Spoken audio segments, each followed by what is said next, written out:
Hey everybody, what's going on? Welcome to Big Dumb Monsters. I'm Chris. I'm Nick. And this week we are talking Predator 2. My personal favorite of the Predator series. Excusable. Yeah. It's excusable. Whatever. Look. No, it's I truly do love this movie.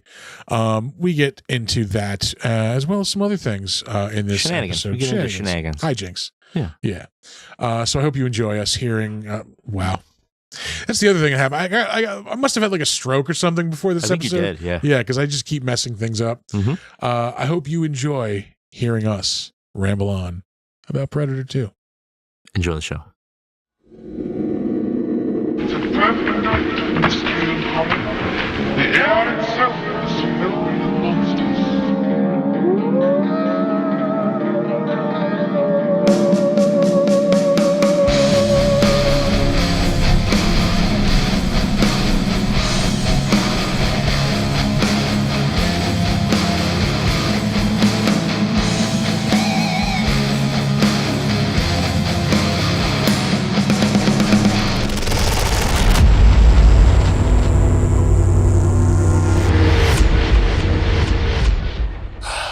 What's up, sperm machines? It was a wild pre-chat before the recording. Let me tell you. Yeah, you missed some stuff. Yeah. Anyway, we watched Predator 2. We're going to talk about that. We did. I haven't seen this since the 90s. Really? Yeah. I honestly went into this with a hardcore critical eye. I tried. Yeah. Fuck you. No. I'm not being completely serious. I was like, am I just leaning into the bit of me liking Predator 2 the best of the series? Yeah. No, I really do like this movie the best of the series. I like it better than I remembered it. Yeah. But I still don't like it better than 1. All right, that's totally fine. Yeah. For reasons. Oh, I should probably start this. Yeah. No, for me, this is because the action movies and shit that I really loved hew closer to this than they do. Yeah, you're an urban grit kind of guy. Exactly. Yeah, I understand that, but I don't know that I love that with an alien as the bad guy. I do though, because I think it kind of ups the stakes from the first movie, whereas they're a team of commandos, specifically just to kill shit. That's what they do. Yeah, right.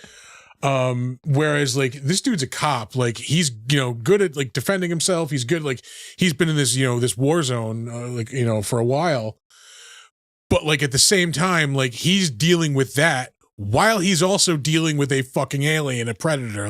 Yeah, so it's he's, I don't know, to me it was just I kind of leaned into the story more a little bit, where he's fighting a war on two fronts. I do. Okay, from a story perspective, yeah, I do like this one better. Yeah, but as a alien invasion, need a hero, gonna fight the alien kind of guy, the first one does it for me just way more, because I'm a bigger fan of that team of crack commandos, burly man's man, fucking Jesse the Body Ventura and Arnold Schwarzenegger, and Carl Weathers.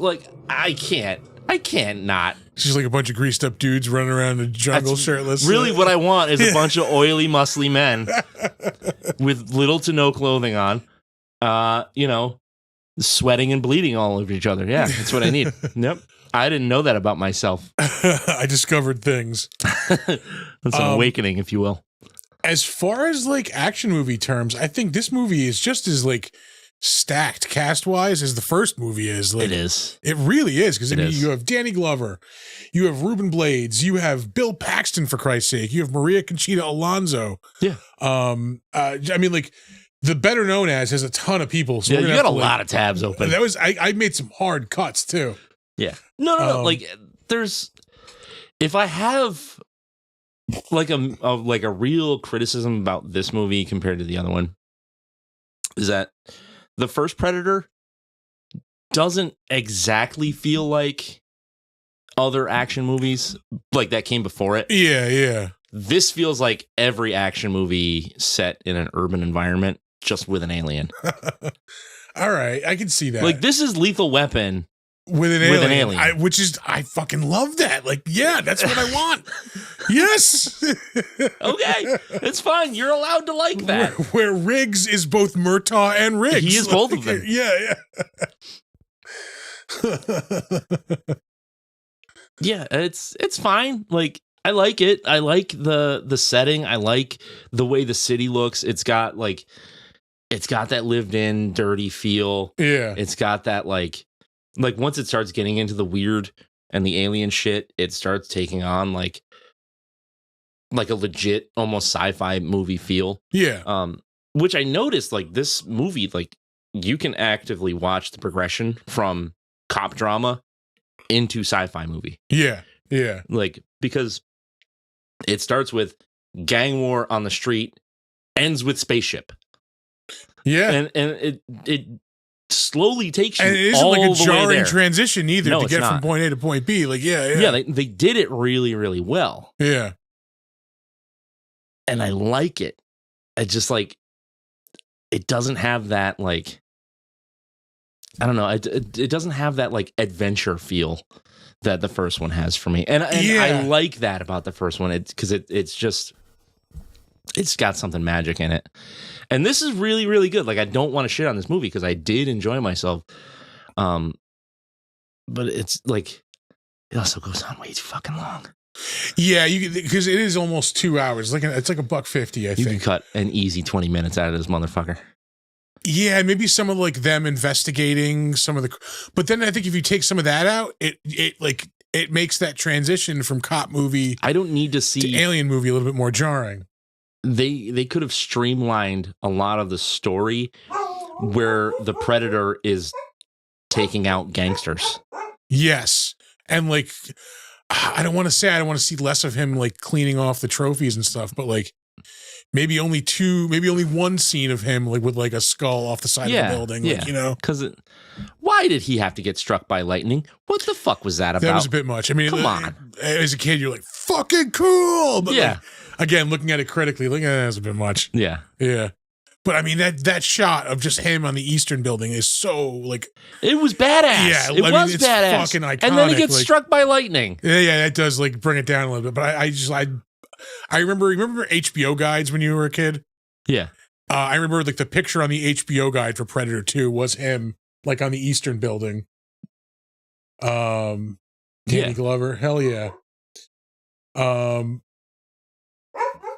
Yeah, I love. I mean, like, you even have the captain from Lethal Weapon making an appearance here.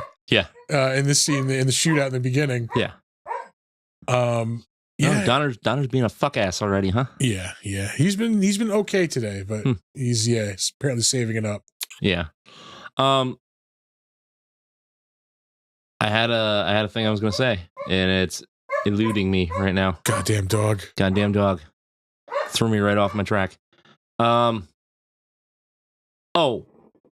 Okay. So I get that this is supposed to be like, this is the future from when this was made. Yeah. By 7 years. Yeah. Why does every gun have a scope and a laser sight on it? It's a fucking shotgun with a scope on it. We didn't know we were going to have that in the doing? future. We were still expecting flying cars, all right? This is set in 1997. Yeah. It was made in 90? 1990, yeah. Yeah. Come on now.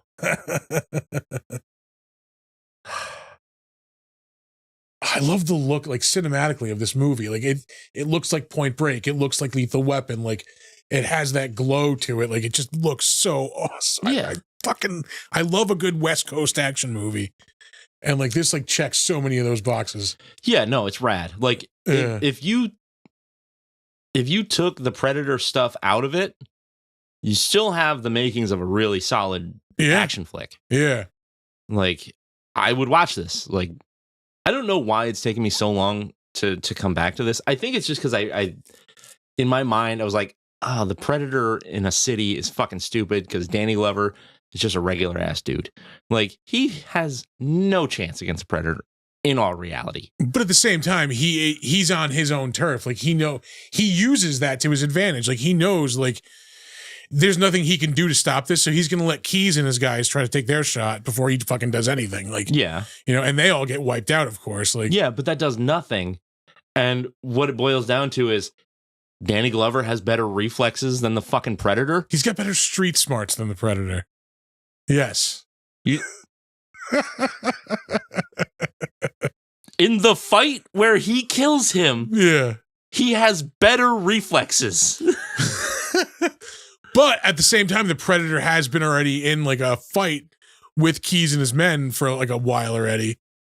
He was already coming. Fucking Predator. He's not Danny Superman. Glover's been awake for 4 fucking days by then. He is hopped up on coffee and cocaine, and he is, at his peak right now. Oh, yeah? Yeah. He is the apex predator.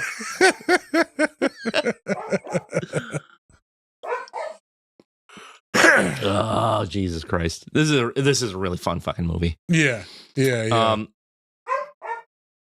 Yeah, I don't have a lot of things that I disliked. And like I said, like it definitely goes on too long. But by like the third almost ending, I was like ready. Yeah. See, like here you can cut some of this out because like we've been following this fight now, like with this dude for a good probably 3 minutes at least. I'm gonna say. Yeah. Like I mean, this is a great way to open a movie. Yeah. With this giant, crazy gunfight. But like it's so action packed, like. Where the fuck do you go from here? Yeah, yeah. And I mean, they follow it up decently by pacing it well. Like the movie is paced really well because you get cool action and you get the hectic, LA life. And then they're sitting in the office talking, or they're getting there's the bar scene where they're, scoping out Keys and all the Keys stuff was cool. But do we not have a picture? Oh no, we're back. What? Sorry, there was my iPad shit out for a second there. No, we're fine. Yeah. All the Keys stuff was good, but like obvious. Yeah. But that's whatever. Like I guess if you followed like the comics, you knew anyway. Really? He's from the character from the comics. The organization that they work for is. Oh, see, I didn't know that. I never knew that. Like, but still, I thought, I thought it was cool that, like, they were like this government unit, like, hunting down the Predator. Yeah. Well, this whole movie is based on one of the comic runs. Huh. Yeah. I did not know that. It's the one they made the video game of. Yes, that was really awesome. There was like a PlayStation 2 game, I think. Something like that. Like towards the very end of the PlayStation 2 life cycle. Yeah, I touch on that in the trivia a little bit, but all right, that was a fun game. Was it? Yeah, I never played it. I mean, you're like moving. It was kind of like Grand Theft Auto, where it's like an open world. You're like moving around the city, so like if you encounter like random crime and shit, like you can you can actually like take people's skulls and stuff if you want it for like trophies. Jesus Christ, that's awesome. Yeah, it was pretty awesome. Did they turn the Predator into the good guy in that? I mean, he was just the Predator. He was hunting. Like you were just, doing your own shit. You weren't like stopping crime, but you were looking for, warriors. Yeah. You know what? We have Predator comics that we could have put out on the table. Motherfucker, in the library over there. Yeah. Didn't even think about it. That's fine. Yeah. Let's see. I think they led on to the mystery of like what's happening to everybody a little too soon. So like they're immediately recognizing like, oh, somebody was here and somebody cut them all up, but there's no bullets and stuff like that. Like they could have and like, oh yeah, well that explosion tore them all up. Yeah. And then like another crime later, you're like, oh, this is really similar to that. And then like if you're gonna have a movie this long, give me like some mystery and then a payoff. I think like this, they see this nightly. Like this is like the regular for them. Like this shit, like this kind of carnage. Yeah, but so when something is off, they're gonna notice that it's off like immediately. Like, sure, it's gonna be a room full of bodies. Like that might throw anybody off, but like again, they see this all the time. So like, wait a minute, like something's different about this than than normal. Yeah. So I think they would pick up on it like pretty quickly. Well, I think myself as somebody watching the movie, yeah, I don't immediately want the Predator in it. You know what I mean? Like I want them to be trying to figure out like what's happening at the same time I'm trying to figure out what's happening. Yeah. And then, oh shit, it's the Predator. Like a little later on. But yeah.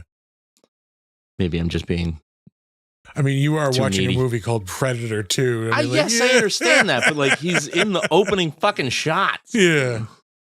Yeah. Meh. What are you gonna do? Fucking movie was made 4 years ago. Ew. Yeah, that's gross.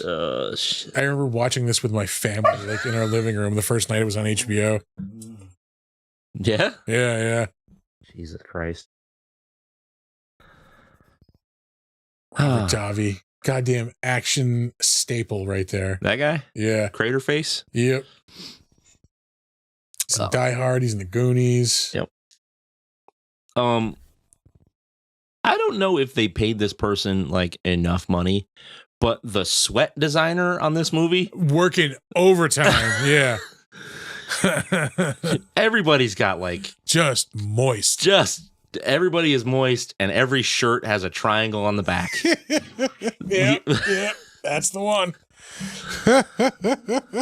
It's fucking disgusting, really.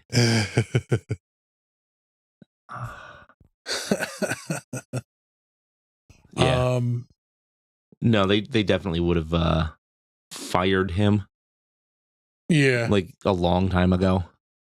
We're tired of your renegade ways.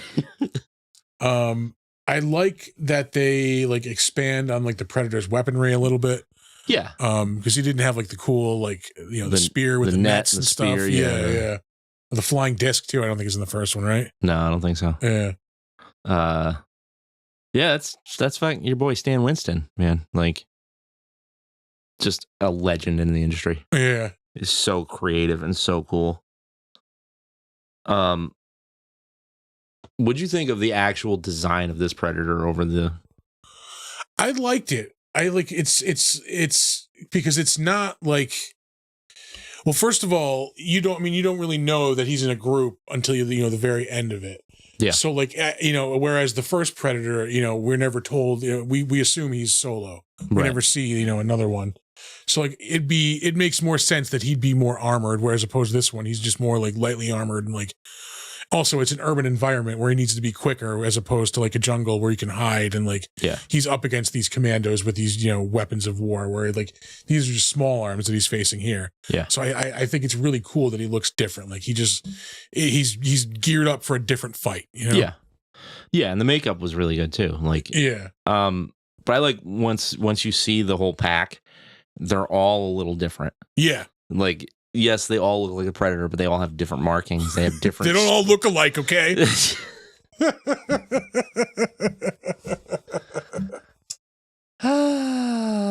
Can I get a correct, but fuck you? Correct. Fuck you. Yeah, Thank you. Yeah. I forget what the name of the actual Predator species is. There's a couple. There's two different names. What is it?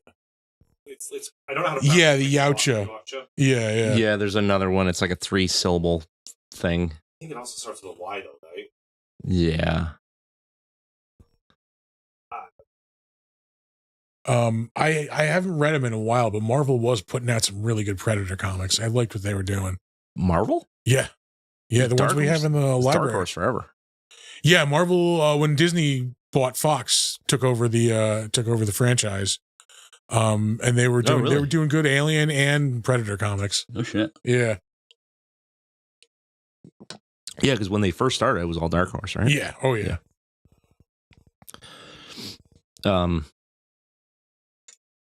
Yeah, I want to say that's kind of the stuff that like Dark Horse was making their bones with.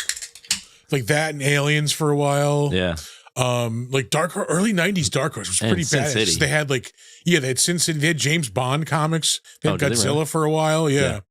The Dark, they were literally the Dark Horse. Yeah. Like, and they put out rad shit. It's just Everybody nobody cared. Marvel, DC, or Image, but Dark Horse had some solid shit during that time. Yeah. Oh, fucking Hellboy's Dark Horse. Yeah. Yeah. Absolutely. God damn. What else is there to say about this? We've been talking a while. Yeah. I again, like, this just plays to my movie sense, like, more than the first movie does. Like, I relate to this a lot more. Yeah, this is just your type of action movie, which is totally fine. Like, and I like it too. Like, Lethal Weapon, or like, you can go back to like Dirty Harry and shit like that. Like, oh yeah, I was like, you sent us the link with the Clint Eastwood action figures, dude. Yeah. Oh God, those look awesome. They really do. They're like 600 bones. Yeah, like, I don't know what I want more, like the Man with No Name or like the Dirty Harry one, or literally, I would take any one of them. Yeah. Any they have fucking a William Money action figure. I know. Fucking awesome is that? Oh, God damn it. Let's watch Unforgiven. Any man don't want to get killed. Yeah. Clear on out the back. What? And he's true to his word. He's a lot of things. Yeah. Killer of men, women, and children, but God damn it, he wasn't a liar. Oh my God. Unforgiven is so good. Yeah. That movie's so fucking good. Oh. Duck of Death. Duck of Death. Yeah. That was Sideshow collectibles. So like the size of the $600 ones, they're like, I don't know, like a foot tall. And then like the, I don't know, $200 or $300 ones are the 6 inch, whatever, 8 inch or whatever. God, I want one of those so bad. Yeah. Fucking Josie Wales. Yeah. God damn. Although I should, isn't Josie Wales the one where he has the fucking the oven like cover on under the? No. What was that? That was a fistful of dollars. That was a fistful of dollars. Yeah, shit. That would have been a cool one too. Yeah. No, that one is him. That's one of the tall ones. Yeah. The Man with No Name, or Blondie, whichever movie you're watching. Yeah. And that one's got a little bit of like background stuff for him to stand in front of. Oh man, did not mean for that to be that gross. I haven't seen The Good, the Bad, and the Ugly in a long time either. It's not the best one of the series, and a lot of people don't realize that. Yeah, I will say, like, I have not seen a lot of those movies, but from what I have seen, I like that one a lot. I mean, there's 3. Yeah. There's 3 in that series. It's a fistful of dollars for a few dollars more, and then Good, Bad, and the Ugly. Yeah. But I love Fistful of Dollars. It's Yojimbo. It's that same story. It's Last Man Standing with Bruce Willis. They tell exactly the same story. I got to start making a new list of like movies I need to watch, and like a lot of those Clint Eastwood ones are on there. Yeah, I've never seen The Outlaw Josie Wales. Get the fuck out of my life! Are you kidding me? I am not kidding you. Bro, I've never been so disappointed in you. I'm sorry. Well, I know what I got to do this week. Shit. Clint Eastwood made somewhere between like 10 and 15 Westerns. Yeah. Which sounds like not enough, but he mostly did like war and cop dramas. Most of them, like a good 90% of them, are fucking solid. Yeah. Like Joe Kidd is a little weak. He did one, I guess you could consider it a Western. It's oh shit. it's kind of lame. He plays a Civil War fighter who winds up at these women's house, and they basically like kill him because he's on the other side. Yeah. And their father or husbands or something died fighting. Either way, that one's not great, but it's fucking Clint Eastwood. Yeah, I've seen High Plains Drifter. Yeah, the man squints and shoots people. Like, the fuck do you need? Yeah.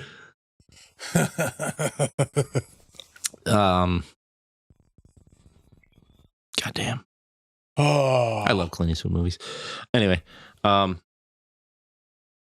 yeah, the whole voodoo thing is kind of weird too.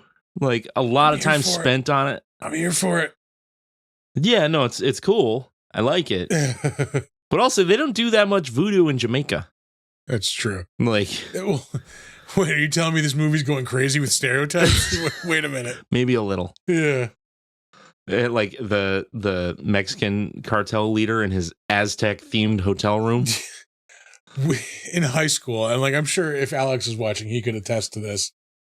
We would just quote this movie randomly back and forth, like in the hallways, like passing each other, fucking voodoo magic, like all the time. It's not even that good of a line. It is when you really scream it in a hallway, like, there ain't no killing what can't be killed. Yeah, I guess so. All right, you ready to throw some ratings, huh? Yeah, hell yeah. All right, I'll go first. 7.5. All right. Yeah. I'm going to go higher on that. Yeah, I figured.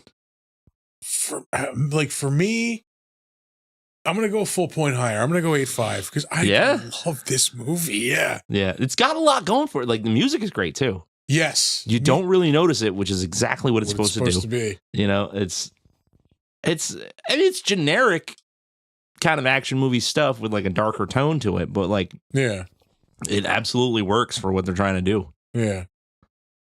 Yeah, no, this is a solid 8.5 for me. I like, yeah, like this is in my action movie pantheon, like for sure. Really? Yeah. Wow. Yeah. I love that. The web. Yeah, the net gun was cool. What drives me crazy though is like, it's such a continuity thing for me. Like, sometimes the spear is visible, sometimes it's not. Yeah, like when he turns the corner, when he shoots the net, like the whole gun is visible. Like, yeah, how is that a tactical advantage? Yeah. Why? It was invisible when it was on his fucking belt. Yeah. Yeah, it's like there's the spear, it's visible. Yeah. Why? Well, I mean, shit, I never noticed that, and now that's gonna bother the fucking hell out of me. You motherfucker! I do this to you all the time. 7.5 No, no, it won't. I do this shit to him all the time. How dare you bring logic into this? Mm-hmm. The goddamn Predator movie. It's fine. It's fine. Are you ready for trivia? Yeah, let's do some trivia. Let's trivialize this movie.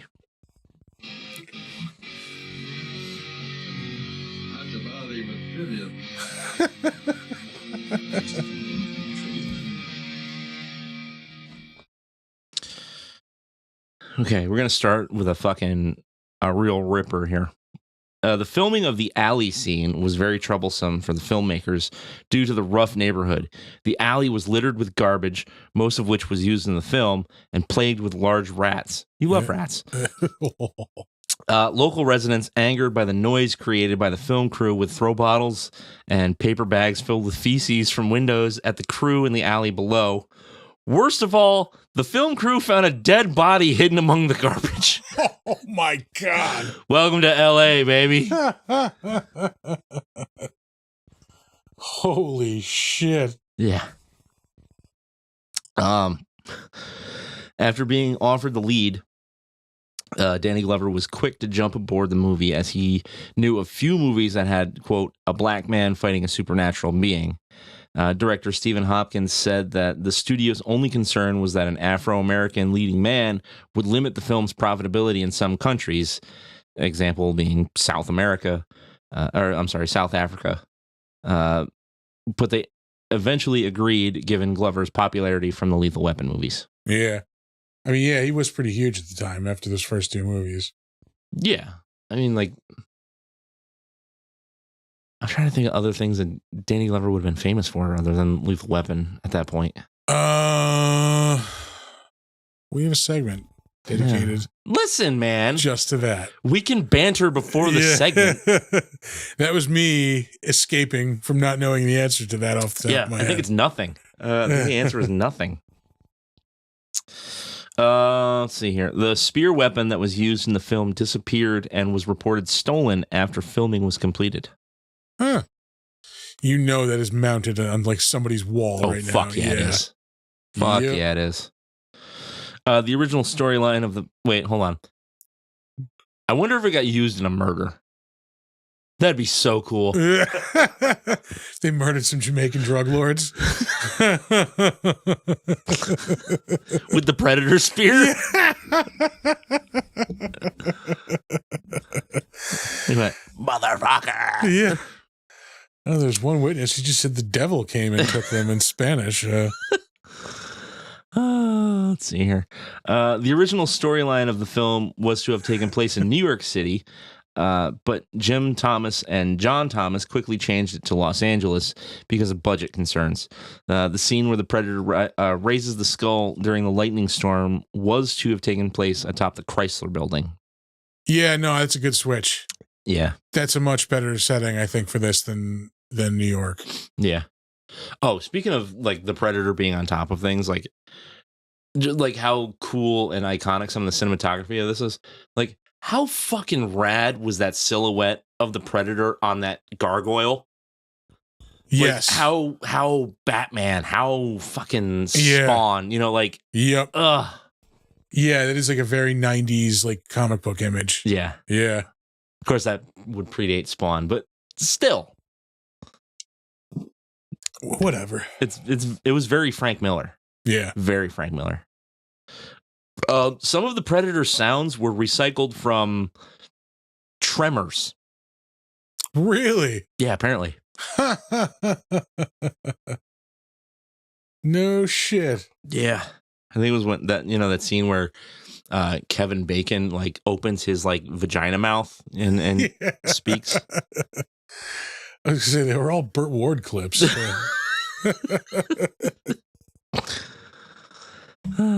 Or Fred Ward, Jesus Christ. Yeah. Burt Ward was Robin. Yeah.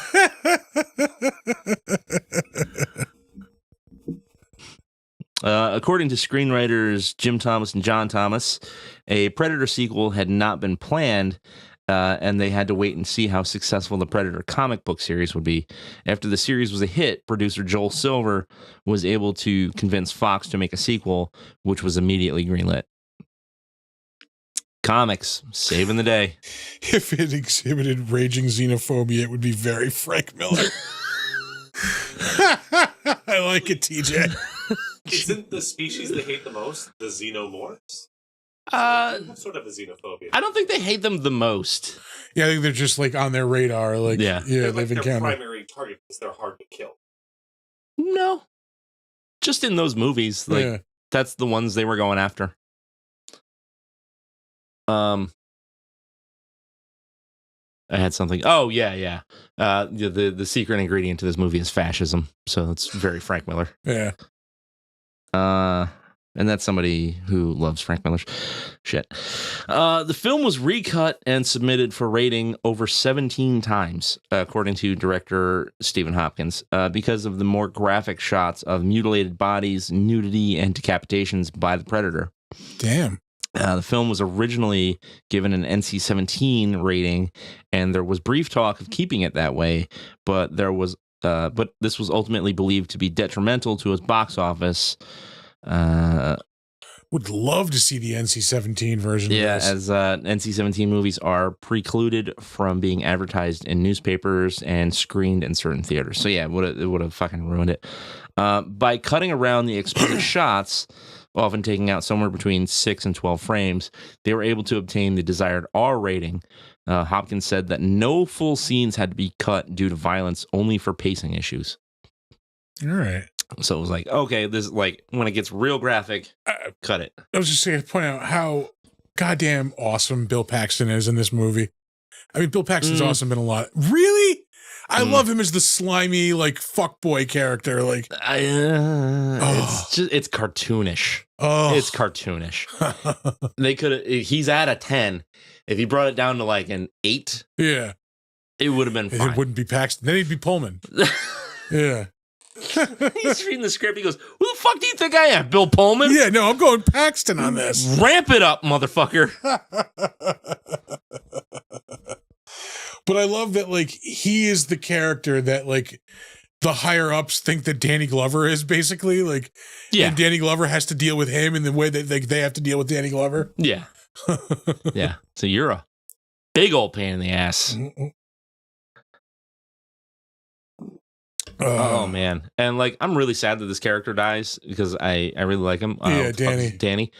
It's what he gets for being a dumbass. Said to It's wait what for you him. fucking get. Yeah. Specifically said none of that hero shit. Yeah. Wait for me. Yeah. Okay, well, I'm here all alone. Anyway, the brief scene with the hunting party was the most expensive to make in the entire film. Yeah, there's a lot of CGI shots there. Stan Winston's effects team had to build 9 additional unique Predator suits for just a few minutes of screen time. Yeah, I mean, the CG shit at that point was probably expensive, but like, it also looked like shit. Yeah, yeah. I did not appreciate it, but what are you gonna do? You have to make these things go invisible. Are you ready to have your fucking mind blown? Yeah. In 2020, Stephen Hopkins revealed that he met with Steven Seagal for the lead role in this film. Seagal wanted to play the character as a CIA psychiatrist who knew martial arts. What? Hopkins passed on casting him, wanting the character to be an average Joe type. Hopkins had also envisioned Patrick Swayze playing the part. Yeah, no, I like Danny Glover. Yeah. Yeah. Yeah. I don't like. How fucking awful would that have been? Yeah. Awful. Oh my God, Steven Seagal. Just fighting the Predator in like daishiki and like with prayer beads and This stuff. was before his Daishiki days. Yeah, it was a couple of years before it. This was 90. Yeah. So filmed at 89. We did Marked for Death on the Defenestration Hour. Uh-huh. And I pointed out, I think that was like, because there's just one scene in that movie where he's wearing this crazy like jacket with like a big Asian dragon on the back and like, Fuck yeah.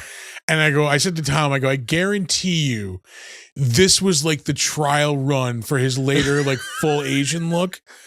Like, guys, what do you think about this jacket? And like nobody said no, like it doesn't look, it looks bad. Like, oh yeah. So like he just, all right, I can go a little deeper with it. Yeah. Like, yeah. A little more. A little more. Yeah. And next thing he's out there like in like I'm not even gonna nope. Yeah, he just looked ridiculous. These fucking clown shoes. This is Gary Busey's first film after this even says devastating motorcycle accident in 1888, in which he suffered TBI, traumatic brain injury, that caused permanent and progressive brain damage, as is very visible. Very evident. Yeah. The man is I did not know it was like 2 years after that accident. Oh, good for him. Like he doesn't, you can't really tell. Like, well, no, because like it's just like a couple years after this is where it really starts getting fucking weird. Yeah. Yeah, that's when he gets like late 90s is when he really starts getting nuts. Yeah. He looks like a walking husk of a human at this point. Yeah. Oh, yeah. Ugh. John Lithgow was Stephen Hopkins' first choice for Peter Keyes, but Joel Silver pushed for Gary Busey instead.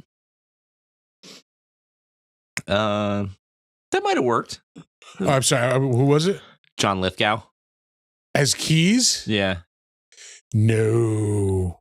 Yeah. No, I like Gary Busey as Keyes.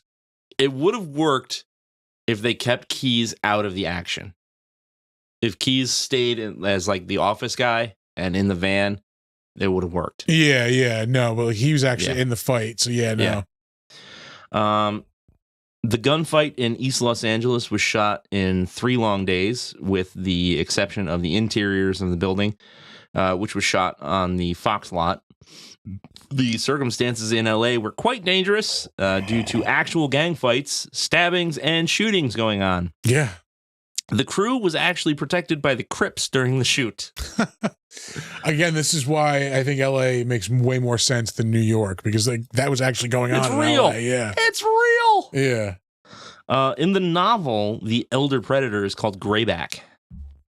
Little snippet for you. The on the ship, the one who gives who gives him the gun. Yep. And this will be our last trivia fact for the evening. The machete used by Jerry fighting the alien on the subway is the same as those used by Dutch and his team in Predator. Oh, all right.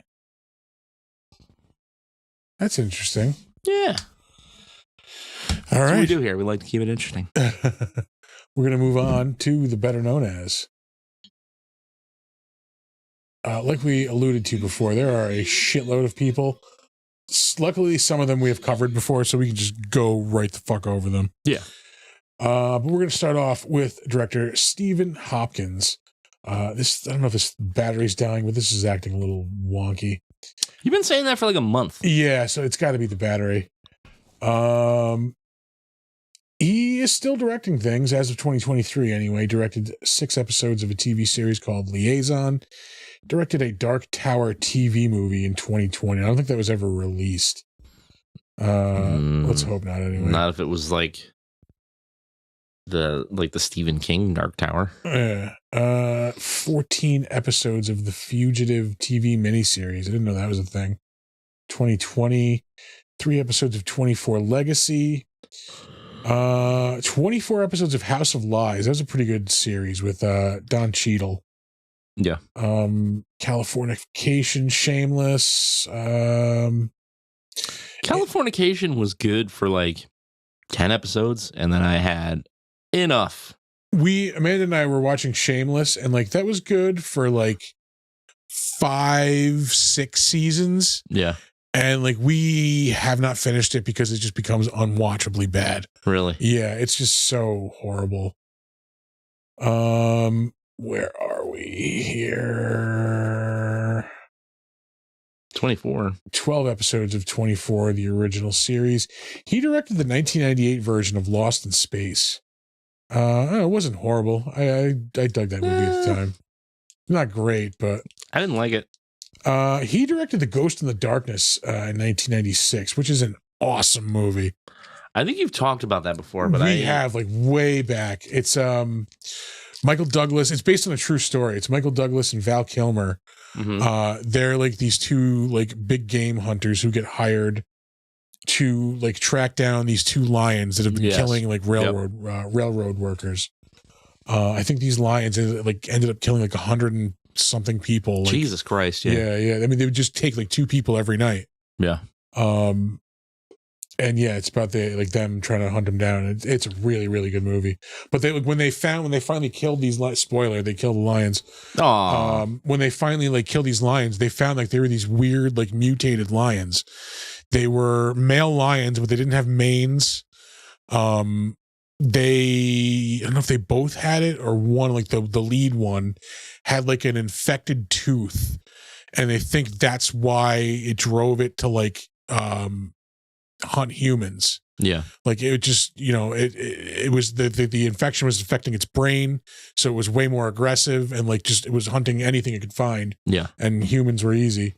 We don't run that fast. Yeah, and they were larger than like normal lions too, so they didn't know like what the fuck these things were. Yeah. Like the hills have eyes of lions. Yeah, basically, yeah. He directed 3 episodes of Tales from the Crypt. Jesus. And they were good ones too. Abracadabra, that's in season 3. That is we talked about this. Was it me and you, or maybe me and you, Art? Or maybe it was me and Ty. It was somebody I talked about it with recently. It was the episode with Beau Bridges and Jeff Bridges, I think. Oh, it was us because of the bridges. Yes. Yes, yeah. Where like Bo Bridges, no, Tony Goldwyn, not Jeff Bridges. I'm sorry, it's Tony Goldwyn.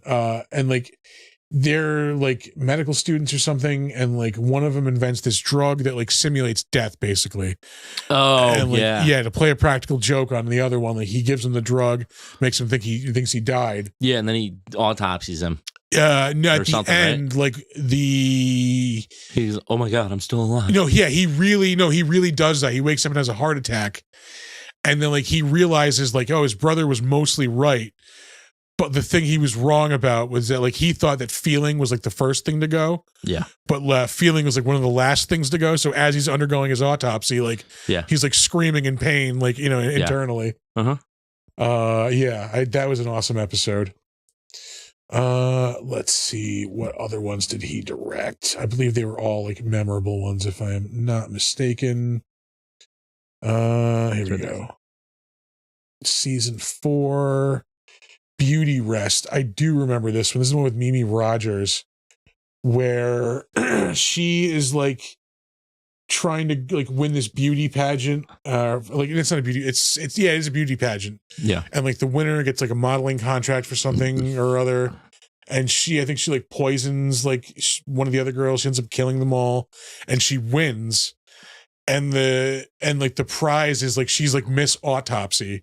So like at the ending is her like dead, like with her chest like opened up, like on display. Like yeah. It was awesome. Oh, sweet. Kathy Ireland is in that. Yeah. And the third one, season 6. Blah, I got a little cotton mouth going. Oh boy. Stared in horror. Nope, this one I don't remember. Fugitive collides on the lam from an angry mob. He seeks refuge in a decrepit old mansion owned by an elderly woman. Unbeknownst to Clyde, the house has a curse attached. I don't remember that one. Arlie Ermey's in it, though. D.B. Sweeney and Rachel Ticotin. All right, back to Stephen Hopkins. He directed Blown Away with Jeff Bridges, 1994. That was a pretty good movie. Tommy Lee Jones was like an IRA bomber. Oh shit. Yeah. It was a really good movie. Judgment Night. 1993. Yeah. That was an awesome movie. What's better, the movie or the soundtrack? Probably the soundtrack. Yeah. In 1989, he directed A Nightmare on Elm Street, The Dream Child. Other than that, there's really not much else notable. We're going to move on. Up next, we have Danny Glover, who is, of course, Roger Murtaugh. Yeah. From the Lethal Weapon series. God tier action movie series. He is still in movies. He is old as hell. Yeah. I saw him at the Plaza once on my lunch break at work. He was there, like, advocating for something at the Capitol. Oh, really? Yeah. He was in the Marvel Wastelanders Old Man Star-Lord series. He was like one of the side characters in that. He hasn't been in much notable lately. Death Race 4, Beyond Anarchy. I didn't realize they were still making those movies. That was 6 years ago. Yeah, I wish they weren't. He was in like all the, not all, but a few of the latter Saw movies, right? That was like the last like mainstream shit he was in. Maybe. There's a lot of shit in here. Yeah. Day of the Mummy. Yeah, shit is a good word for that. Ninja Immovable Heart. Badass 2. Come on. American Dad. So, yeah. You're better than this. Yeah, come on, Danny. I mean, we all got to work, but dude, there's an episode of Psych. Yeah. God damn. He was in an episode of Human Target in 2010. Death at a Funeral. He was in the movie 2012 and 2009. Fuck that shit. I never saw that. It looked really ridiculous. Any fucking... Ugh. The weather's gonna get us, guys. That's right, yeah. Fuck you. Weather movies. He was in an episode of My Name is Earl in 2009. Be Kind, Rewind. All right, I 2008. like that movie. I never saw it. It's fucking charming. It looked ridiculous. It's not great, but it's fucking charming. All right. Dude, it's Jack Black and Mos Def acting out famous scenes from famous movies. Yeah.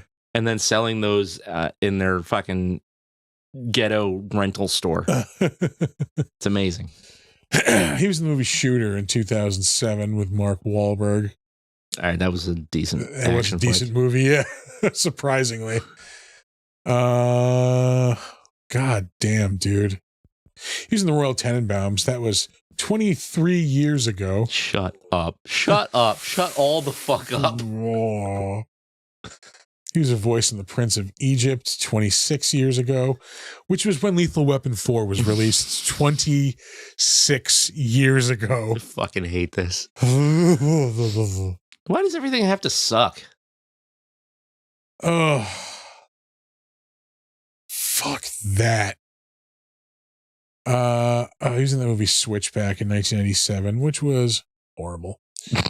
Tell me how you really feel. Yeah. Harriet the Spy, Gone Fishing. That was... I'm surprised it has a 4.8 because that was fucking garbage. It really was. Yeah. Him and Joe Pesci. Yeah. He was in the Maverick movie in 1994. Oh, that's right. Yeah. I love that movie, Planet. by the way. I don't know if you do. Maverick. That was a good movie. Flight of the Intruder, 1991. He was in the Lonesome Dove miniseries, 1989. Played Nelson Mandela in a movie in 87. All right, here we go. Pre-Lethal Weapon. He was in The Color Purple in 1985. Oh, that's right. Yeah, so that probably is what got him notoriety. Witness, 1985, another good movie. Iceman, 84. I don't know what that is. That was like an unfrozen caveman. Oh, like Encino Man. Yeah, but like a serious, movie, serious as you can get. Like a version of Encino Man that I don't want to watch. Yeah. Greatest American Hero, 1981. Eat my ass. That show sucks. He was in BJ and the Bear in 1979. Oh, yeah. His first role. Who doesn't? Well. Oh, he's Escape from Alcatraz. Which is an awesome movie. So good. Yeah. That is criminally low for this movie. It only has a 7.6 on here. That should be like a 9. Yeah. Movie fucking awesome. Yeah, speaking of awesome Clint Eastwood movies. Yeah, it's one thing I have to really disagree with Ray Liotta on. Because he was asked, like, who do you think is the most overrated actor of like the, 80s and 90s? And he goes, Clint Eastwood. Like, of the 80s and 90s? Fuck you, Ray. Overrated? Of the 80s and 90s, though, of that period. Think about all his awesome movies end in like 1979. Like Dirty Harry's before that. Really fucking don't. Well, yeah. Okay, wait. Unforgiven. Right. Yeah, you know what? That's right. I take that back. Fucking because Unforgiven is in the 90s. And that movie is amazing. Yeah. Yeah. All right. Yeah. Fuck you, Ray. You're wrong about that one. Fucking dare put disrespect on Clint Eastwood's name. Yeah. All right. But I mean, other than that, like, what did he? Well, in the 80s, shitty Dirty Harry sequels. They were the Deadpool. Yeah, but he wasn't overrated. Yeah, maybe you're right about that. Like Heartbreak those movies. Ridge. How fucking dare you? I didn't say it was bad. I just mentioned it was made in that time. Yeah. In the Line of Fire, that was a good movie. Mm-hmm. Yeah. Yeah. Ray is wrong. Ray is wrong on this, I think. There are not great movies in there, but there are also great movies in there. Yeah. Yeah. Sorry, Ray. You're wrong as hell. I was going to mention who doesn't love a chimp in a show, but we've been watching that show, Chimp Crazy, on HBO. Oh. We're going to do that in the oh, will we? Yeah, in the crap show. Yeah, I hear that's definitely a show. It's fucking batshit crazy. Yeah. Anyway. Up next. Bleh. Fucking for some reason. This is real dry, huh? Cottonmouth. Yeah, I don't know why. You don't have your non-alcoholic beverage, eh? Oh God. Eastwood plays the same guy in different scenarios. He does it well, but you can see Dirty Harry aging into the Gran Torino guy easily. I've mentioned this before. I am so glad I watched Gran Torino at home and not in a movie theater. I know. Yeah. I know. I didn't know it wasn't a comedy. Yeah. I don't know why Racist Old Man is hilarious. like comically racist old man. Hilarious. Over the top racist. Oh man.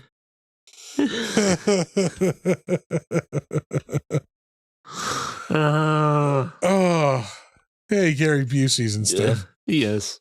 I mean, he's most notable for being fucking bonkers. Yeah. But he's actually he's in the greatest movie ever made, for Christ's sake. Yeah, Point Break. Yeah. Which is also criminally rated low. What do you want from IMDb? They don't fucking know anything. That should that's a 9. Easily a 9. Easy. If not higher. Easy. Because it's in fact a perfect movie. Yeah.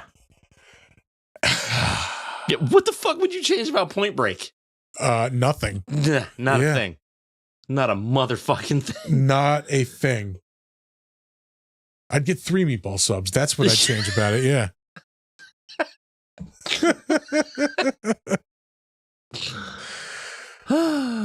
Anyway, he is also still in stuff. What? Yeah. Somehow. How? He's barely a human anymore. He's barely sentient. Yeah. But whatever. I just scoop him into a suit and put him onto a set, and I guess he's all good to go. Jesus Christ. Does Jake need money that fucking bad? We're going to be doing a convention with Gary Busey. I can see it. He's going to die before he hits the convention scene. Please. You underestimate some of the people I have done conventions with. Oh, anyway. I want to do a convention with Steranko's wig. He is somehow also still doing conventions. Take pictures with it. The wig comes with its own suit, pinstripe suit. Oh man. Fucking signed copies of Nick Fury, Agent of S.H.I.E.L.D. Ooh. He is still doing voices as himself in the Hitman video games. What? Gary Busey. Jesus Christ.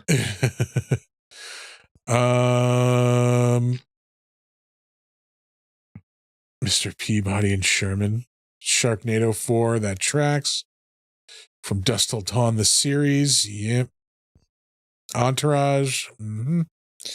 American Dad. Yeah. These all track. Mm-hmm. Piranha 3 Double D. Ugh. 2.5 Men. This is just mediocrity. I mean, you're in a. We talked about him before in Ginger Dead Man. That's right. We can move on. He is probably also most critically well known as being Buddy Holly in the Buddy Holly story. We're going to move on. Kevin Peter Hall, who we had to have talked about. We did Predator, right? We did. We did. We did. We did. Did we? Yeah, I think we did. I think we did. Yeah. Oh, he was the Predator in the first one too? Yes. Okay. He is the Predator in Predator 1. Oh, in Predator and Predator 2. Mm-hmm, mm-hmm. He was Harry in Harry and the Hendersons, the movie. And I don't know if it was the entirety of the TV show, but for a good chunk of it anyway. Star Trek the Next Generation, he shows up in Big Top Pee-wee. Misfits of Science, 16 episodes of that in the 80s. Dukes of Hazzard, Night Court, the first ER, that was 84. Mm-hmm. Oh, Mazes and Monsters, fuck that. Yeah, the movie that was villainizing Dungeons and Dragons. Mm-hmm. Gonna have to switch up, I think. Oh shit. Yeah. Just vodka, huh? Opium. Oh. We're gonna move on. Ruben Blades was in this. He is probably most notable as being a musician, but he is in a lot of movies as well. He was in 87 episodes of Fear the Walking Dead. Daniel Salazar. Yeah, that was when I gave up on that. Oh, it took that long for you. I got to like the first season of that show, and it was like, why the fuck am I still watching this? It's all the same shit. He was in Hands of Stone. That's was it Roberto Duran? Yeah. Yeah. Movie about Roberto Duran. No mas. Yeah.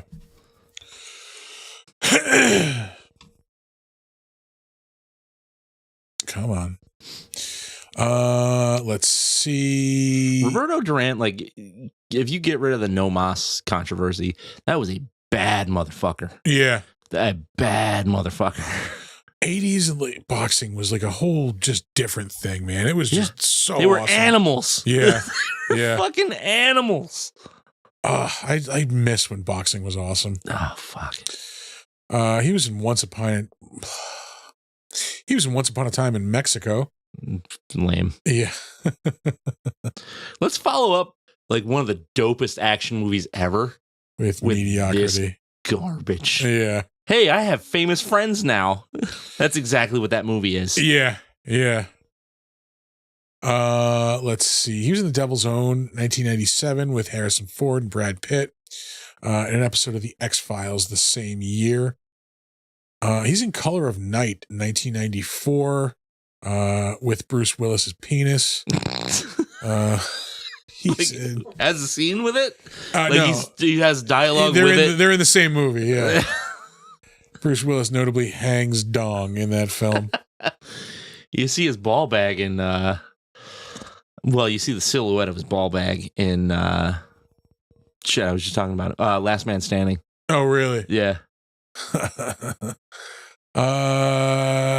Yeah, he has to get in a gunfight while he's naked. Of course. Yeah. What was he, Viggo Mortensen? He was in The Two Jakes in 1990. That was the sequel to Chinatown. Mm-hmm. Mo Better Blues. That was a Spike Lee film in 1990. Disorganized Crime. Isn't that with Ed O'Neill? I think it is, yeah. Yeah. Anything else worth noting? Nope. We're going to move on from there.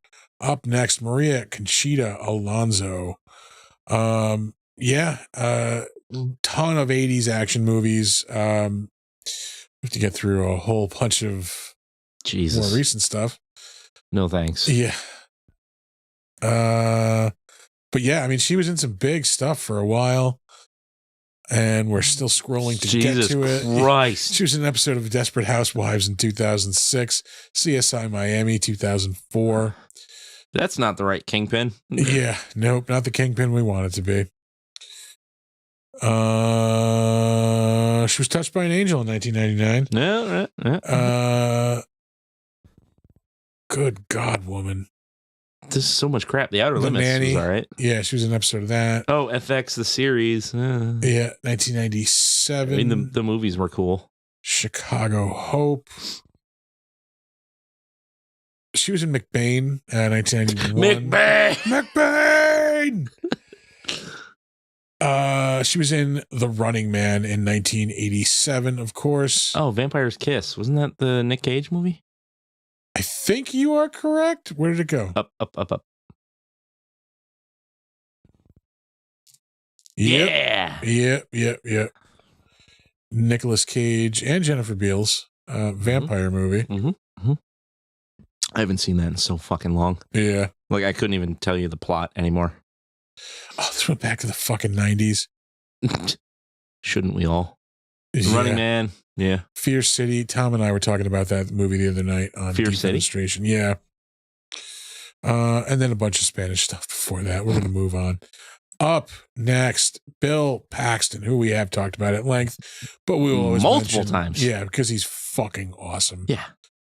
No longer with us, unfortunately, but yeah, he's in the best Xenomorph movie, Aliens. He was in Twister, Apollo 13, and Frailty as well. I will die on that motherfucking hill. Thank you. We will move on because we have talked about Bill Paxton at length. Near Dark fucking rules. Yeah, Near Dark. I am due to watch that again. Robert Davi, who is an actor we'll just mention, is in some notable movies. Some of his personal views might be a little cuckoo. Yeah? Yeah. Oh, yeah. Yeah? Him and Kevin Sorbo will probably get along real well. Dope. Yeah. Still in things. He was just in the Reagan movie, which is out this weekend.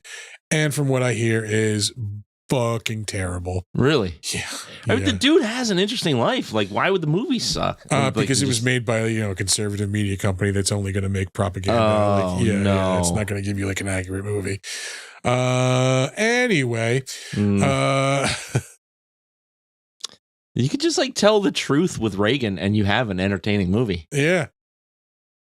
And tell the truth about Nancy, because from what I hear, she's the fucking throat goat, baby.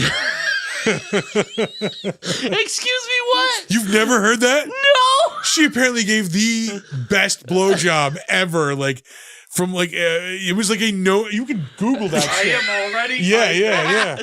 Nancy Reagan sloppy blowjob. I'm not lying about it. Yeah. I typed Nancy Reagan good, and it gave me that head. Yeah. Thank you. Where is this coming from? Apparently there was truth. She was like renowned at it. Like, yeah, in Really? Hollywood, yeah. No gag, no tears, huh? Jesus Christ. So yeah, do a little research on that one, folks. It's A out there. practitioner of trickle-down economics.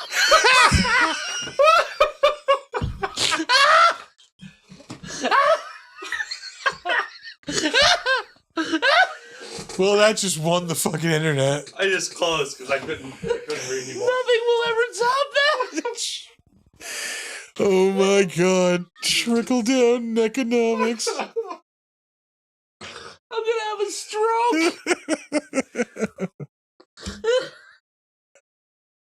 Wow. Ah, I didn't think we were going to talk about First Lady Ed, but apparently she was the best, man. known throughout Hollywood. That was specific. It was known. Yeah. throughout Hollywood. Robert Davi's in the Expendables 3. Let me tell you about the time I blew Charlie Chaplin. Twirled his cane. Holy shit. Jesus, we are terrible, terrible people. Let me describe John Ford's hog in full detail. Oh, shit. This is something called Swamp Shark in 2011. I think that's like, you know how like truck stops will have lot lizards? Does Florida have swamp sharks? They hang around in those like mud boat like marinas. Like, oh, I want nothing to do with a mud boat. flat bottom fan boats. Like, he was in an episode of Nip Tuck, Stargate Atlantis for 6 episodes. I was in a couple of the Halo games as a voice shipmaster. Mm-hmm. The Scarface video game, 2006. I will never understand the love for Scarface because that movie is ass toilet. Yeah, it's not great. It's like all my ghetto friends Yeah. love Scarface, and I don't know why. Yeah. And it's just like the come from nothing and make your way to millions on the streets kind of mentality, maybe. I But guess. Yeah. like, rappers love it. My hood rat friends love it. I'll watch it if I see it on, but I won't because it like, sucks. Yeah, I won't like throw it on. He was in an episode of Karen Cisco. That was 2004. He's in Rob Schneider's The Hot Chick, 2002. Terrible. Sure. We're talking about, him and Robert, Jesus Davi. Christ. Yeah. Him and Rob Schneider have some similar views, we'll just say. Fucking Christ, man. Batman Beyond. Who was he in that? Batman Beyond, he was Dr. Mike Morgan and Magma. He's in the Goonies. He's in what's the one James Bond movie? God damn it! Now I have to go through this. I was trying to get out of it. He's in 2 of the Maniac Cop movies. He's in Christopher Columbus: The Discovery, 1992, Wild Orchid 2. Ugh, that sounds steamy. Steamy. License to Kill. That was it. He was the bad guy in License to Kill, 1989. He's also in Die Hard in 1988. Action Jackson. Jesus. Who was License to Kill? That was Timothy Dalton. Yes. Yes. The Goonies in 1985. We're gonna leave from there. He's in a lot of TV shows too. The Fall Guy, The A-Team. These cocksuckers gave Goonies 7.7.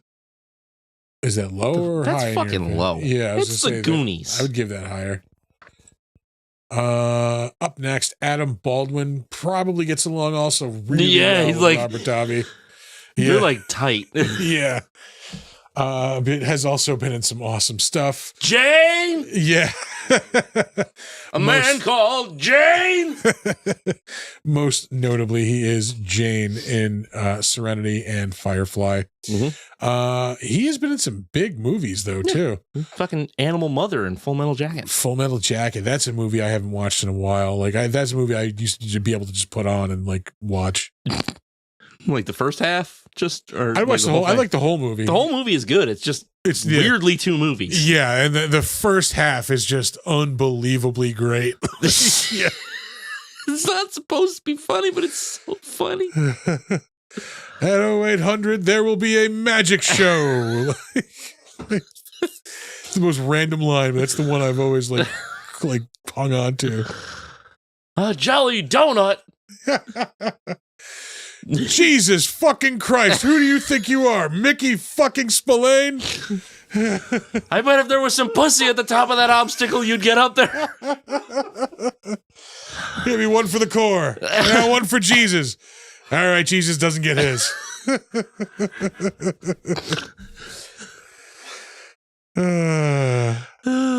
Happy birthday, dear Jesus. Who's a twinkle-toed cocksucker that just signed his own fucking death warrant?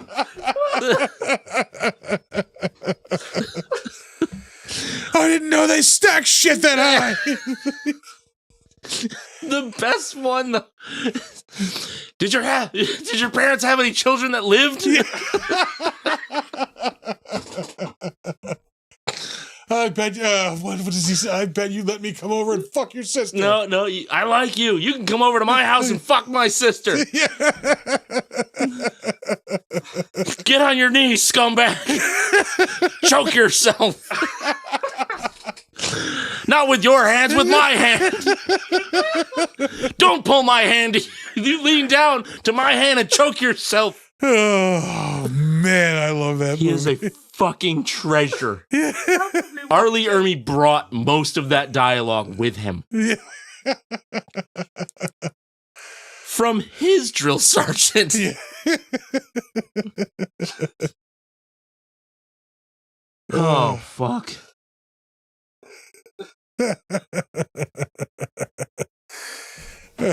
Engineering, you go find landmines.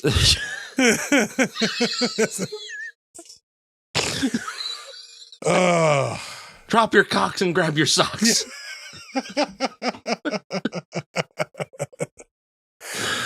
That is probably, we talk about this a lot, but that is probably the most quotable movie of all time. Yeah. And it's one character. There's only 2 things that come from Texas: stairs and queers. You don't look like a stair to me.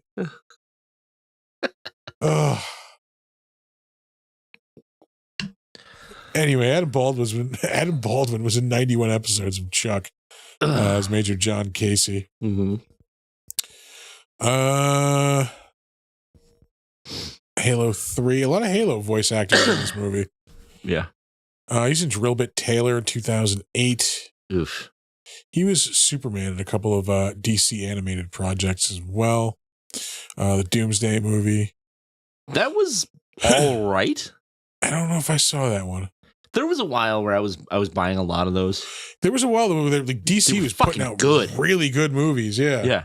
I don't know why they decided, let's just dip our toe into like live action. It's like, no, stick with the animated the shit. Whole thing up. The animated shit was so good. Yeah. He was in 5 episodes of Angel. There we go. We're gonna move on. We know Adam Baldwin. We told you what he's in. Yeah. The big things anyway. He's not of the Baldwins. Yeah. Oh, he's in The right. Patriot. Yeah. Yeah, which is another like surprisingly really good movie. Yeah. Revolutionary War Braveheart. Independence Day also he's in. We're gonna move on. Yeah. All right. Up next, Kent McCord. When he shows up in this movie, I'm like, who is this guy? I know I've seen him somewhere. He is in a ton of shit. Oh, he was the captain. Yeah. Yeah. He was most recently a voice in Starfield. He was in 10 episodes of Farscape. He is in Run, Ronnie, Run, the Mr. Show movie. It was 2002, which is hysterical. I have not seen that in a long time. I don't know that I ever have. You probably can't even find it anywhere. Sir, I can find anything. He was in Silk Stockings and Pacific Blue. Steamy. Yeah, steamy USA dramas. Diagnosis Murder, 1997. Let's see. Sequest 2032. Renegade, the greatest show of the 90s, of course. Yep. 4 episodes. Yeah. He's in Return of the Living Dead 3, 1993. In 1991, he is in Murder, She Wrote! Yes. He's in MacGyver in an episode of that, 1990. Dope. An episode of the anthology show Monsters, 1989. He plays Johnny Depp's dad in an episode of 21 Jump Street, 1988. He is in Airplane 2, the sequel. He's one of the pilots. Over. Over.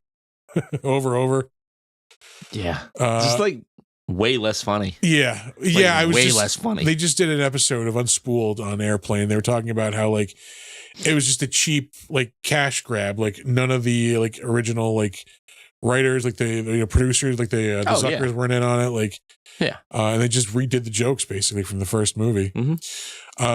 He was fucking on the high seas in 1980 as a cast member on the Love Boat. The fuck boat. Yeah. Anything else? Rowan Martin's Laughing, Emergency, Dragnet 66 and 67. I used to watch a lot of Dragnet. Used to be on USA when I was a kid. Yeah. I remember watching it there. You could really just put anything on TV and I'd just sit there and watch it. Same. Yeah. He was in Viva Las Vegas in 1964. That was his first role. Goddamn. Up next, Morton Downey Jr., who I just wanted to mention was mostly known as a talk show host. Yeah. But was, in my opinion, the best episode of Tales from the Crypt. It was Television Terror, season 2, episode 16. Yeah. Fuck yeah. Where he is like a reality show host. Investigating the haunted house. Yes. Yeah. And, like, it is so brutal, like so scary. Yeah. Yeah. That is my favorite episode, I think. Also, the fucking mouth on that guy. Yeah. Jesus. Up next, Steve Kahan. I saved him because I mentioned he is the captain in Lethal Weapon movies. He is also in Demolition Man. That was 93. I love that movie. Yeah. I just watched it this week at my aunt's house. It's so fucking good. This guy doesn't know how to use the 3 seashells. He's in 2 episodes of Tales from the Crypt. Dig That Cat. He's real gone. That's the 3rd episode. We seriously have to do a fucking Tales from the Crypt show. Yeah. Somehow hammer that into our schedule. Yeah, I mean, we could crank out a quick like half-hour episode after we're done with these on Monday nights. We really, really, dedicated to it. I don't mind doing it. Maybe. Yeah. Or I can, or we could do like a remote thing. Yeah, I'm down for it. Yeah. Let's pace ourselves. We still have to work in the gaming show too. What do you guys want us to do? Like Adam 12, TJ Lamb mentioned he did somebody add a Tales from the Crypt show. Yeah, or don't you want it? Oils well that ends well. I don't remember this episode. A duo of con artists try to take the jackpot when tracking a group of Southern investors, tricking a group of Southern investors into thinking there's a large amount of oil under an isolated cemetery. Yeah. Lou Diamond Phillips and Priscilla Presley are in it. What? Scylla? Yeah, she was at Tampa Bay Comic-Con last week. Get the fuck out of here. Yeah. I did not have her panel, unfortunately. That would have been awesome. What was it like blowing the king? I got naked gun questions. Yeah, Elvis, whatever. In 1989, he was in Murder, She Wrote. Oh, yeah, that too. He was also in Scrooge in 1988. We did not get the sound effect. I was confused. Yeah. Something else over the top of it. Blew my mind. Yeah, I'll do that. He was in Scrooge in 1988, which I love that movie. Matlock, 1987. Mm-hmm. He was in The Toy in 1982 with Richard Pryor and Jackie Gleason. Greatest American Hero shows up again. His first role is in 1978 in Superman. Still one of the best comic book movies somehow. It's good. It's good. Really good movie. It is good. Up next, Henry Kingy. This dude's in a ton of movies. A lot of like stunt work.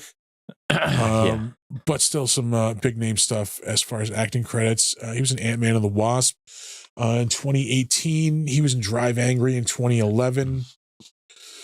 SpongeBob SquarePants movie in 2004. Looks like he's in a couple of Eddie Murphy movies. Meet Dave, Showtime. Shows up in an episode of Angel, Walker, Texas Ranger. He's in Blade, the first Blade movie. He's in Vampires in 1988. 1998. The John Carpenter one we talked about way back. Which fucking rules. He was in Lost World Jurassic Park. Which does not rule. Yeah, he was in Renegade for an episode. Which fucking rules. Which he was in Barbed Wire, which does not rule. It does not rule. Under Siege 2, which also does not rule. Low Down Dirty Shame. Double kind of rules. Double Dragon. Which fucking rules. Star Trek The Next Generation. The Last Action Hero. Point of No Return. Ooh, nice. Yeah, Batman Returns 1992. Lethal Weapon 3. MacGyver. Anything else? Jake and the Fat Man. Predator 2. He's in Roadhouse. K-9000. K-9000, 1990. Oh, Jesus. He was in the Werewolf TV show on Fox. Spencer for Hire. He's in the first Predator as well. Gorilla Soldier, Blown Up in Van. He's in 5 episodes of the A-Team. He's in the original V miniseries, the TV series, 85. Dope. Riptide Scarface shows up again. TJ Hooker shows up again. Bionic Woman. So this dude's in a ton of fucking big TV shows. Kung Fu. Black Belt Jones. The Omega Man. I have a soft spot for that movie. Why? It's awesome. It's got Charlton Heston fighting weird zombies. Yeah. It's what the fuck is the name of that book? They got to turn it. I Am Legend. It's I Am Legend. Up next, Lillian Chauvin. She shows up also in a lot of like kind of big name stuff. Ugly Betty, CSI, Malcolm in the Middle. She's in Catch Me If You Can with Tom Hanks and Leonardo DiCaprio. Mm-hmm. Shows up in an episode of Alias, an episode of Frasier, Friends, Saved by the Bell, The New Class, Star Trek Deep Space Nine. Yes. She's in the Mike Tyson movie in 1995, The X-Files. In 1994, she was in Murder, She Wrote. She is in Pumpkinhead 2 in 1993. Oh, sweet. Universal Soldier 1992. She's in an episode of Baywatch in 92. Most excellent. Young and the Restless, Bold and the Beautiful, Born in East LA with Cheech Marin, 1987. Jesus Christ. Falcon Crest. She was in Silent Night, Deadly Night, 1984. Excellent. Different Strokes, Heart to Heart, Magnum PI, Private Benjamin. That might be it for the notable stuff. Yeah. We're gonna move on. Are we? We are. I'm All right. hanging in there. Mission Impossible. Uh-huh. Bob Hope Show. Man from Uncle. Yeah. Combat. 1964. Dragnet, the original. King Creole. That was an Elvis movie. That certainly was. Yeah. I Spy. Think she fucked Elvis? Most likely, if she's in the movie. Yeah. All right, that's it. We're done. On to the crapshoot. Yeah. Hey, buddy. I was looking at this person who was also in this Colombian girl. I had her and I thought about saving her, but I cut her as for time. Oh, she was the girlfriend. A lot of porn. Yeah, she was a Playboy Playmate. Yeah. Oh, A lot of porn. so much more. I bet you'll find some great fucking titles in there. Oh, no, they were good. Oh, yeah, there were. Lesbian Truth or Dare was one of them. And I was just, like, Lesbian Babysitters Club. yeah, I mean, every game of Truth or Dare turns into Lesbian Truth or Dare if you play it long enough, like, if there's enough girls around.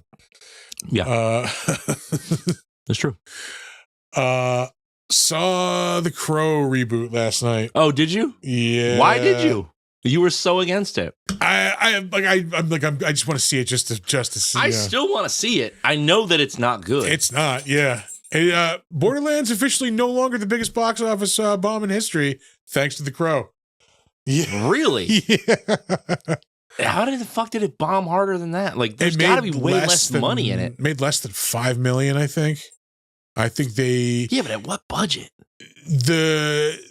They like filmed a chunk of that, I think, and had to stop and then restart with once what's his name dropped out of it. Jason Momoa, I think. Yeah. So I bet you a good chunk of money went there. It's fucking bad. Yeah. The soundtrack isn't bad, but it's not. You're not going to do it. It's not. You're not going to top the first Crow soundtrack. Like that's yeah. It is just not good. I'm still going to see it. Yeah. I have to. I have to. Yeah, it's like same thing. I know it's going to be bad. I'm going to see it because I have to. Like I have to see what they're going to do, and like it's. I was hoping like some of the fighting, like the fight sequences would be cool, and like everybody was saying like the opera scene was like the best one, and it's not that great. Yeah. How does it compare to the? So, I was talking about this with somebody else, and they were like, "Oh, but it's going to differ so much from the comic book." I was like, "Did you not see the first fucking movie? Because like that is a different story completely." Strays, yeah, but it is somehow is closer to the comic book than this one is. Yeah. This again, like they get away from them just being two innocent people. Like it's this whole thing where like, and also they really barely know each other, Eric and Shelley. Yeah, they meet in like this like prison rehab. They escape like a day later, and then like they get killed like not long after that. Oh yeah. Yeah. No. She is like somehow like there's. I'm just gonna spoil shit. Do you care if I spoil shit? It's not good. Go for it. I'm gonna eat this candy. Yeah, so Danny Houston Take the pain somehow away. has the ability. He's his supernatural ability to like whisper into people's ears and make them do things. Which why? That Yeah. Oh yeah. So, like Shelley has a video of something that happens. Like, you don't really find out until like halfway through the movie. On her phone that like one of her friends filmed, and like now these people are trying to like kill everybody involved in this video, and like she is about to be killed, but she ends up like running into a cop and like dropping drugs out of her bag, so she gets arrested. Yeah, like that's when she meets Eric. Eric is just like a fucking loser, like who's just in rehab. He's basically like Pete Davidson. He's just like a tattooed loser in rehab. It looks like the most fucking Gen Z movie. Yeah. It is so like the whole like thing of him coming back. They have it's so plot like tied to when the powers are needed and when they're not. Oh. Yeah, it's like, he can't be invincible all the time. So let's just say his powers went away here. Yeah, like for this reason. Like, oh, okay. So they had like a valid explanation for it in the first movie. Yeah. He was tied to the crow. Yeah. No, not in this one. It's tied to how much he loves her, basically. Get the fuck out of here. Yeah, and like he finds out something like bad about her, and like that's when he starts losing his powers, and like it's just so fucking dumb. Like it, and like the whole thing is like if he succeeds, they both come back to life. Like, yeah, it's so fucking dumb, dude. Like you're telling me that they took Eric Draven, goth icon, like character, romance is like number one fucking thing, vengeance, love story, and turned him into a fuckboy. Yeah, just a methed out fuckboy. Yeah. I could not be angrier right now. Yeah, dude, it's why would you think any of this was gonna work? Like it's like you could take some of those elements. Yeah. Some of that, okay, it makes like a fresh version of the story. You still have to have the fucking story. It was bad. It was bad. I hate that I have to watch this movie. Which first lady swallowed, which one spit? It's nothing to crow about. Jesus, dude. TJ. Yeah, it was as disappointing as I thought it was going to be. Gross. So that is like ratio budget to movie or money made. Yeah. Is doing worse than Borderlands? Yes. Yeah, it brought in like less than 5 million, I think, the first weekend. So it might not have even crossed 5 million like yet in 2 weekends. It's just there's no reason for this. There's no reason for this. No, we have the good one already. Yeah. And like it's not a well-made movie. Like no. Fucking leave it alone. Leave it alone. Anything with a legacy and a cult fan base, leave it the fuck alone. Just leave it alone. Well, you're not going to do better. Yeah. Anyway, old men bitching about stuff. I mentioned earlier we were watching that Chimp Crazy show. Yeah. It's Tiger King with chimps, right? Yeah, it's made by the same people. Yeah. And like the craziness just ramps up every episode. Like, yeah. What's that on? HBO Max. Okay. Yeah, it's only 3 episodes in. It's worth it. Yeah. Yeah. The woman who it's about is just so delusionally crazy. Really? Yeah. Yeah. Just like she runs like a chimp sanctuary. She was she knew this lady who was like the main like person for the for chimps and like stuff in the US for like sales of chimps, not like actual respectable care of chimps. Yeah. So changing hands. Yeah, basically like that woman got shut down. Hands, yeah. So she was she took over the sanctuary, and like PETA ended up getting like a court order to have all the chimps removed, and like I don't want to give away anything because it's just so batshit crazy. Yeah. But yeah, it's very entertaining. I recommend Chimp Crazy. You know who I hate? PETA. Anyway, moving on. I have really been enjoying Hannibal. Yeah, I told you I'm like right at the end of the first season. Okay. I haven't been like binging it, but like an episode or two here and there, which I think is how I want to watch it. Because it's fucking heavy. Yeah. Oh yeah. There's a couple of things that I'm like meh about, and like just how many psycho serial killers that they're finding all over the fucking place. Yeah. It's a little much. And then like Hannibal like trying to like groom that one girl, like not like sexually groom, like it grew him into like a Serial killer, yeah. Yeah. Like, that's a bit much. Like, that doesn't really fit that character's MO, from my opinion, anyway. Yeah.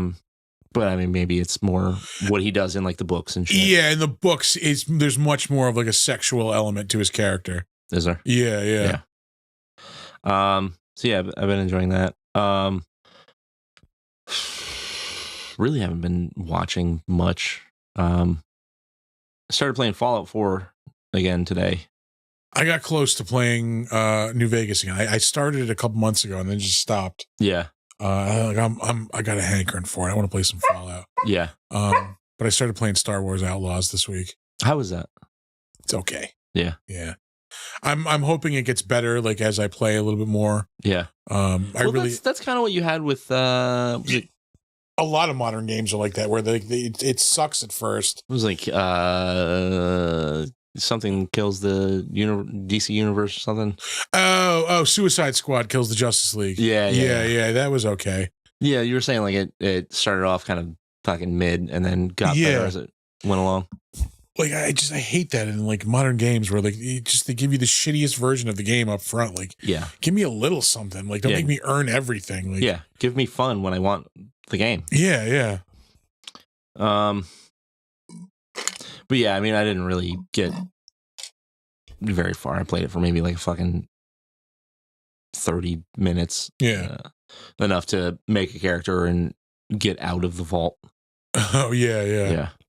So, and then because it's like one of the like Game of the Year definitive editions, as soon as I left the vault, it was like quest. Yeah, like, investigate this. Pops like, up. What the fuck is going on right now?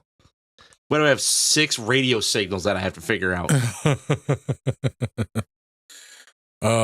Yeah, I am. It's been too long since I played a Fallout game. Yeah, I really I liked 3. Like 3 was really fun.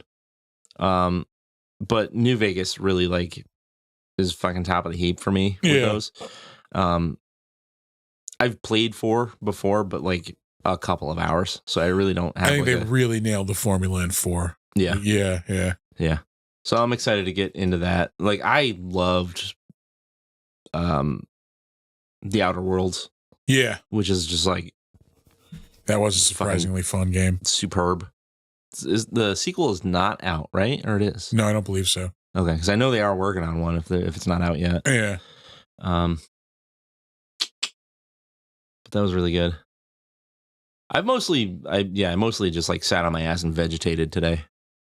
I had a lot of that. This was the first weekend we didn't really have much going on. Yeah. So, well, Arthur and I did the show Saturday night, which was fun. Yeah. That's going to be a fun show, especially when we have guests. Yeah.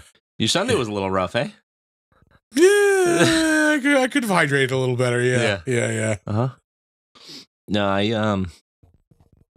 texted Monique and I was like, I just want to couch rot today, but then I kind of feel guilty. She was like, it's your day off. Like, do whatever you want. Yeah, I do that all the time too. Like, sold. I don't want to do shit. Then I ended up doing like laundry. Yeah. Oh fuck! I was going to install the security camera here today, and I didn't. That's fine. I did a sink of dishes. Yeah, I didn't even do that much. Yeah. I did do some laundry. Then I made dinner. That was about it. Yeah, I didn't make dinner. No. Yeah. But I watched this. I did the trivia segment for this. Watched a little bit of YouTube on my ass, and then that's really it. Yeah. Played the tower for a little while. I've been playing a shit ton of Snap. Have you? Yeah. Arthur, what is the highest tier that you've gotten to on the or wave that you've got on the tower? 21.99, I think. Jesus Christ! And I'm on tier 3 doing something. Oh, are you? Yeah. I was reading that you actually have to switch to offensive because the defensive Thorns build does not hold up anymore. Well, it only gets you so far. Yeah. Yep. So yeah. Anyway, that's a stupid phone game that me and Arthur like to play. I think that's it, my brother. Yeah. I'm trying to think if there's anything else worth mentioning. I really don't think so. No. I will say I've been watching. I'll give a shout out to Bad Monkey on Apple TV. Yeah. It's like a Vince Vaughn show where he's like a cop who ends up getting like suspended from his job. He lives in Key West. It's kind of like a detective show. Yeah. Really enjoying that. He's doing it like off the books because he's suspended. Yeah. Okay. Like the police chief like asks him to do a favor, like, you know, to get back in his good graces, and like that leads to something that leads to like something else. And Okay. yeah, it's kind of like a mystery, like detective thing. Burn Notice-y? I never watched Burn Notice, so I really can't compare. Oh, the early stuff for Burn Notice, so good. All right. So yeah, I'm watching that I recommend. Yeah. And Evil too. I'm almost done with that I'm really into. Yeah. I started that, but it's just like it never really like got its claws into me. It takes a while. Yeah, it takes a while. Yeah, I gotta keep which going. is unfortunate. I gotta keep going. Just premise wise, yeah, it's fucking amazing. Yeah. Yeah, I think we should wrap it up. All right. We should probably skip the plugs for this week. Yeah. Yeah, let's skip the plugs for this week. Okay. I mean, no. I mean, our stuff's fine. Yeah. You know, where we're going to be. Maybe we'll go back to that in a couple of weeks. Okay. Yeah. Okay. Yeah. Well, our website is www.bigdumbmonsters.com. If you want to find us on Facebook, we're Big Dumb Monsters Pod. You can email us suggestions for the show, movies we should watch, which we would actually really appreciate because we've been flying by the seat of our pants lately. Yeah, we have. We got to get back into scheduling things. Movies we should watch, beer we should check out, changes to segments of the show. Like if you think we can do something different, let us know. You think we can add things to the show?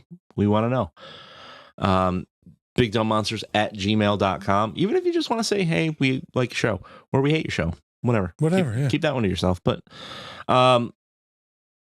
you can find us on Slasher, the all horror social network. We are Big Dumb Monsters Podcast.